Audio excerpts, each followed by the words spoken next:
Welcome to Praetoria Prime. When Cambodia lays mines near a Thai border weeks after a US warship docks for the first time in 8 years, something doesn't add up. The Jimmy Dore Show, published December 15, 2025, unpacks how in US starts war with China via Cambodia. What seems like chaos might actually be choreography. Just remember when you see two neighboring countries fight each other. Just know the United States visited one of them. That line is the key, and you have to carry it like a warning across everything we're about to unpack. On the surface, this is a border fight between Cambodia and Thailand. Villages shelled, a ceasefire that didn't hold, landmines planted afterward, 2 Thai soldiers wounded, over 100,000 civilians displaced.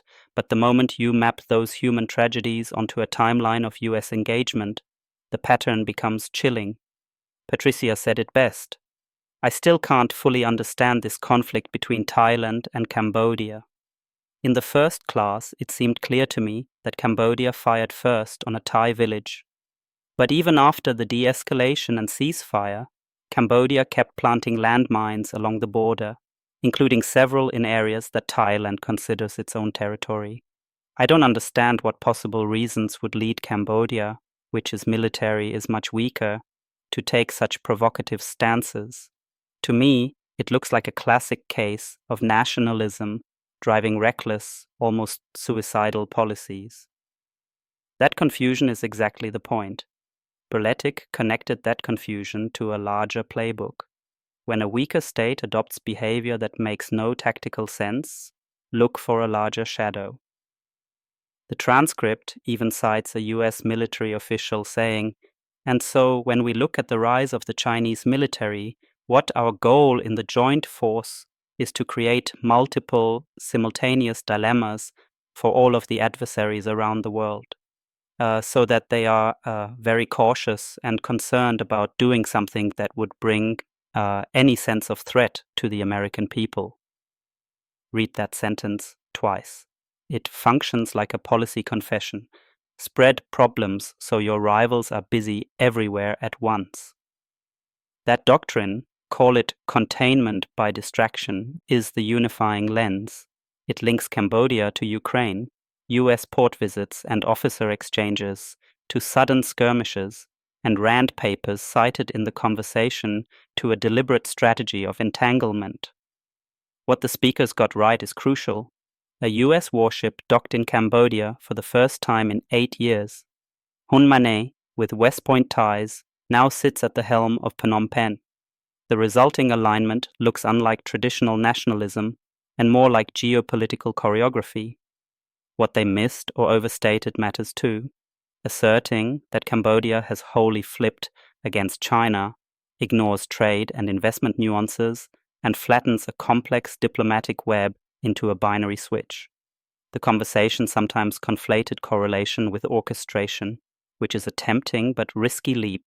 Yet it also rested on documentary fragments the US has produced about creating dilemmas. So ask the hard questions the transcript implies but doesn't fully answer. Why again? Who benefits from a destabilized Thai-Chinese frontier? Who controls the silence when hundreds of thousands are displaced and the political elite appears insulated from consequences? History gives us patterns: proxy pressure, plausible deniability, civilian suffering, seen before in proxy theaters and in the long echoes of Vietnam, Iraq, Afghanistan, not identical but structurally familiar in how great power calculations externalize violence. Allegations that the US fosters such dilemmas should be treated as allegations and investigated, not dismissed out of hand. The official language cited demands scrutiny. The human story must not be a footnote. Civilians flee, families lose homes, and diplomacy recedes while strategy sharpens. If you want to understand modern hotspots, Ukraine, the South China Sea periphery, Southeast Asian border flashpoints, stop thinking of explosions as random and start asking who has been visiting, arming, training, and naming simultaneous dilemmas as policy. Power that survives on perpetual crises eventually devours its architects. Now you know the rest of the story. That's it, my friends.